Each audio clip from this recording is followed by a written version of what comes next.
Protection petition போட்டுருக்கோம், set aside போட்டுருக்கோம் sir. உள்ள வந்து நான் ஜஸ்ட் ஒரு 10 நிமிஷம் தான் கேட்டு அவங்க என்ன பேசுனாங்கன்னு சொல்லிட்டு அதுக்கு விளக்கம் என்கிட்ட இருக்கு. வித் ப்ரூஃபோட நான் தரேன் சார். பட் இப்போ என்கிட்ட ப்ரூஃப் இல்ல. எப்ப வரணும் எங்க வரணும்னு சொல்லுங்க, என்னோட ப்ரூஃப்ஸோட நான் வரேன் சார், தரேன் சார். சொல்லப்பட்ட புகார்கள் அத்தனையுமே பொய். ஆமா சார், ஆமா சார், அவங்க சொன்னது பொய் தான் சார்.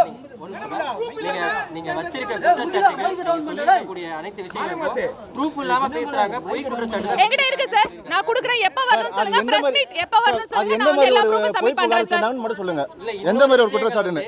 மீட்டிங்ல வந்து உங்களை தாக்குறாங்க புகார் வச்சதா சொல்லி. ஆமா சார், ஆமா சார். அதல வந்து நீங்க ஃபுட்டேஜ் இருக்கு அப்படினா அவங்க சொல்லி அவங்க போலீஸ் சைடுல கிளியரா கொடுத்துட்டாங்க.